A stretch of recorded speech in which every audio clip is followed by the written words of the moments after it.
Hey, welcome back to Living Minnesota. My name is Joe Carmack, and it's a new month, so it's time for a new real estate market update. This month, why don't we start you off with prices? And I put these nice little blue lines on there, so what you're looking at is those light blue lines are going to be for Q1 of each of the years. That way you can compare what you're looking at. So for February, we were at $380,000 was the median sale price for homes sold around the Twin Cities. You can see that is up pretty significantly from January's numbers, which was about $370,000.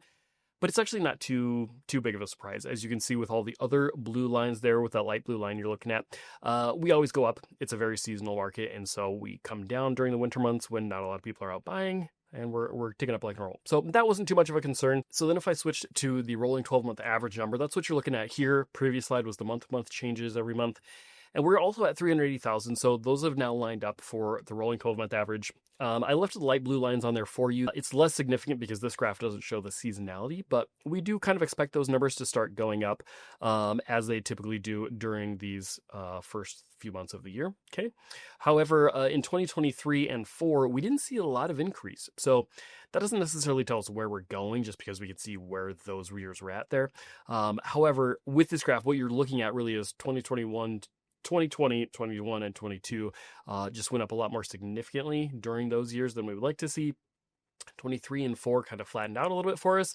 So then what are we predicting for 2025? I do anticipate we're going to see this one go up for a couple of different reasons.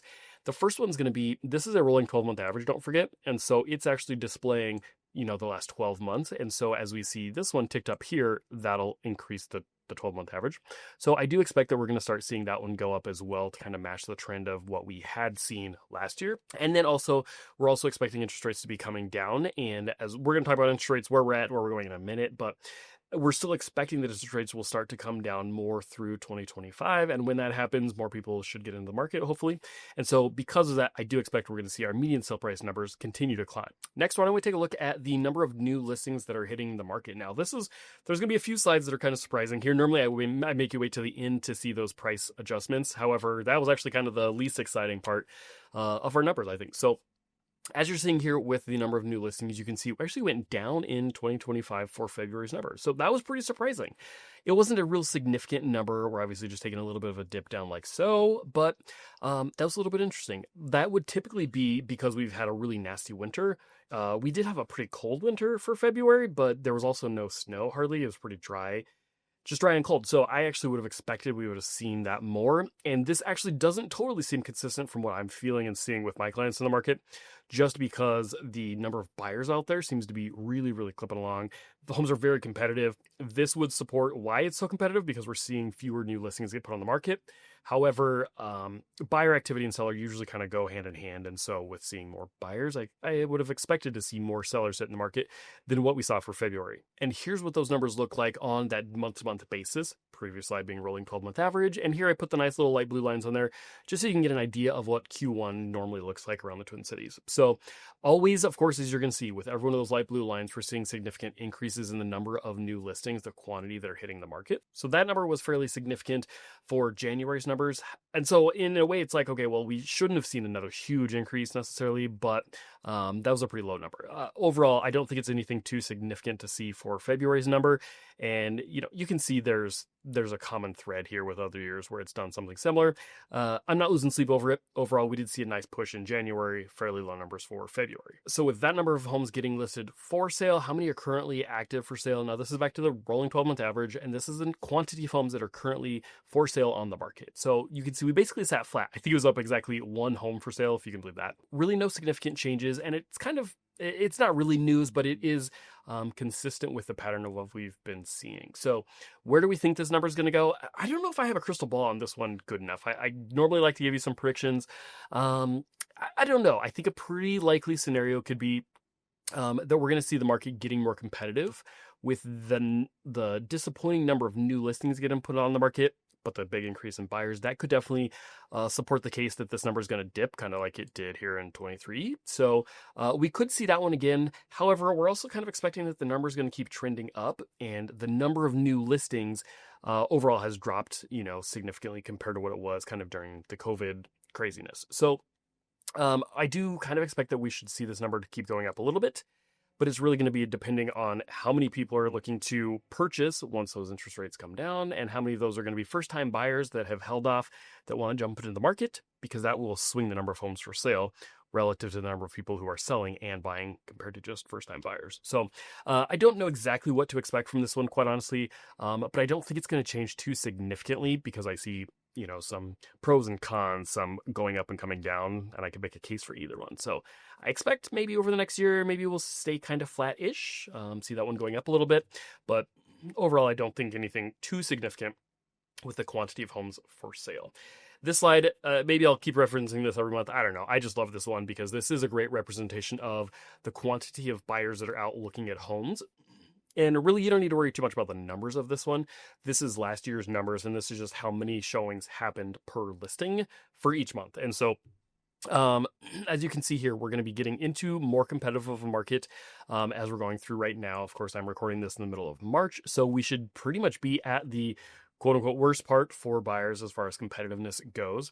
And then starting now, we'll start to see this taper off throughout the end of the year. So overall, if you're a buyer and you're out there and you're discouraged, it's okay. Take a deep breath and you're going to get through it. You're already probably through the worst of the year as far as competitiveness goes. If you're a seller, it's not like you've missed your perfect opportunity or something. Yes, there will be fewer showings on your home happening, but you're going to be just fine. And we are now through the hottest part of the month, and it's only mid-March. Let's take a quick look at days on market. Now, this one really isn't too significant, so we're going to kind of graze through this one, but 22 days is the days on market. This is how much time properties are spending on the market before they go pending.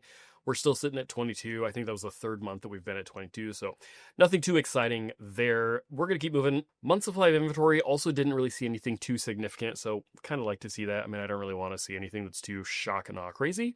We're at 1.9 months supply. If you're unfamiliar with this graph, basically the lower we are in the graph, the more of a seller's market we're in, the higher we are, the more of a buyer's market we are. So very normal for this time of year. It's actually kind of inverted to the way that it actually feels, but because it's more of a buyer's market during the winter months, nonetheless, you guys know how much I don't like this graph, but it's what a lot of people use as sort of the gold standard. So let's take that same month supply of inventory number, translate it into the rolling 12-month average. This is a much better look at actually how competitive it is over the long haul. How are we looking overall?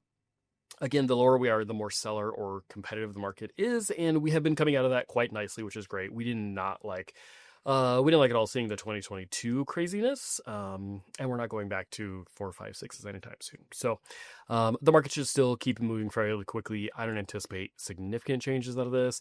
I do think it'll keep coming up slightly over the next year or two, but that's not a year or two. I mean, that's not overnight by any means. So hopefully this will come up to being slightly more balanced, but that the market is still moving at a fairly quick pace, and I think we're in a pretty safe position for that. And then finally, let's take a look at those pesky interest rates. So lots of news, lots of drama, lots of things going on that I don't even care to get into as far as the political, Federal Reserve, all that. But here's where we are currently.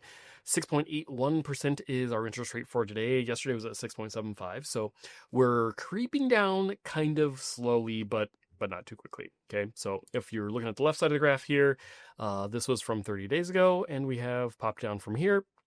But overall, this was still just over 7%, and we're just over 6.8. So it's only 0.2% or so improvement over the last 30 days. And then here's how we're looking for the last 1 year. Really no significant changes. I mean, you can see we were just over 7% there. We're right under 7% here.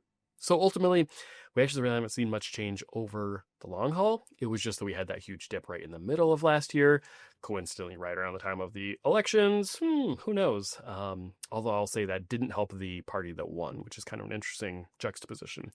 I'm not getting into politics. I don't really care about any of that. But ultimately, that's where we're at there. So rates have come up. We are still expecting for those numbers to go down, but who knows? Really, who knows when? My kind of experience is buyers are kind of sick of waiting. They're either going to move or they're not going to move, and they're not really holding their breath for interest rates to come down. We expect that to keep happening, but we've been expecting it for a year plus, and so whenever that does happen, it'll happen, and who knows? So there you go. That was a very quick look at the real estate market around the Twin Cities. My name is Joe Carmack. If we haven't met, would love to help you in any way that I can. You'll find all my information in the description down below. And make sure to subscribe because I put out all kinds of neighborhood tours and monthly market updates like this all the time. So thanks so much for watching, and I'll see you next time.